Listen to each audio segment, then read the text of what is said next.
Hi, this is Andre, and thanks for checking out Synthicopy.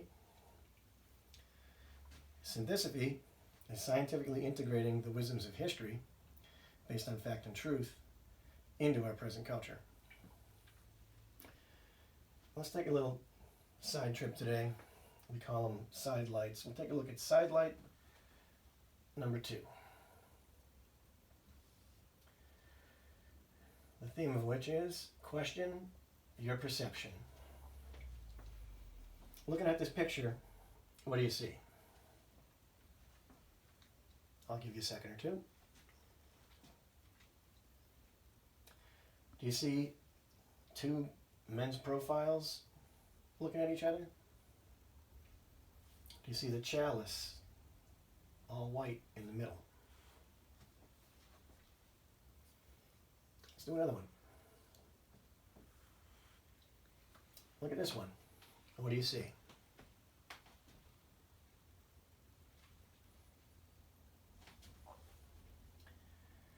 When looking at this one, it's actually a front shot and a profile pic of this guy. And notice that your brain can only perceive the profile or the face shot, never both at the same time. It's pretty cool. See how fast you can switch between seeing the front shot and the profile. Split seconds. Back and forth, back and forth. That's how your brain visually perceives things. One thing at a time. Check this one out. What do you see? You see one thing? Two things? Nothing? Let me tell you what happened to me the first time I looked at this. I just saw the guy playing the saxophone. Then I read up on it and it said, or a woman's face. And after I read that, I said, oh yeah, I didn't see that. There is a woman's face. Once you know that, you can see them both. The idea is that's your perception. That's how your brain works. Although here it's in a visual capacity. The main idea being you can look at one picture and you can see two different things. But never both at the same time. Never simultaneously. Pretty close. Split seconds. But never do you actually perceive both at exactly the same time. Your brain's only capable of doing one thing at a time. At least visually anyway. But here's the kicker. Watch the spinning dancer. What do you see? We'll let this one go for 10 or 20 seconds. Keep taking a look at it.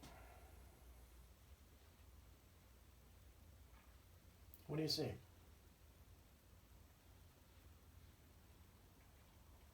Anything changing? Staying the same?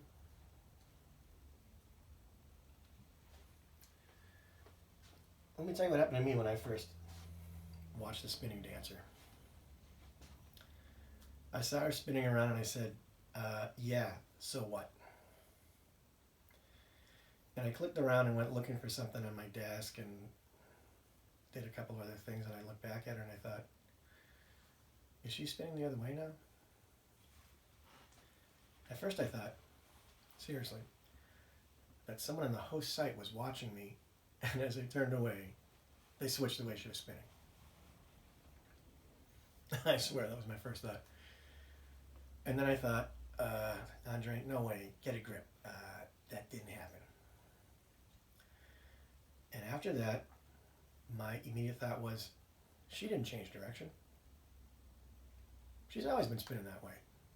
What was I thinking? And then my brain started screaming at me, saying, no, she didn't change direction. She was always spinning that way. What are you, stupid? So I figured I'd try one more time. I looked at her and saw that she was spinning counterclockwise, as looking at her from the top down. And I wrote that down.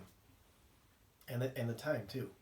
I wrote down counterclockwise, 10:16. And I messed around with a few things on my desk for a few minutes, looking for this and that. And out of the corner of my, again, I noticed that she might have changed direction. So I looked back at her, pictured what she looks like from the top down, and sure enough, she was spinning clockwise. So I wrote that down, clockwise, 1018. And I went as far as to write that down on the nearest scrap piece of paper I had. And as I'm looking at this data, I told my primitive brain, I said, see, you were wrong. Here's the data. She did change direction. And my primitive brain thought for a second and said, yeah, okay. I guess you're right. Yeah, what was I thinking? Well, what was thinking at that point was the evolutionary, more primitive part of my brain, as in maybe that of Australopithecus or Homo habilis, dominating my thought, instinctively screaming at me saying, no, no, no, she didn't change direction. Get a clue. What are you, friggin' idiot? Then the more recently developed neocortex in Homo sapiens kicked in and questioned the more primitive thought process. And the neocortex, root meaning is new brain, was able to provide the data, what I wrote down, as evidence that my primitive brain thought process was wrong. And my primitive brain had to admit it was wrong. And I'll tell you, I was none too pleased to have to do that. So note that our perception and gut reactions and emotions that go with those perceptions may not always be correct. So the next time you're in a political face-to-face discussion that gets all hot and bothered, and your brain is screaming at you that what the other person is saying is totally ridiculous, note that this is the primitive brain kicking into overdrive and dominating your thought process. So instead of having a shouting match, which is completely useless, try and get your neocortex involved. Listen, take mental notes, gather your thoughts, and respond in a rational, low-key manner.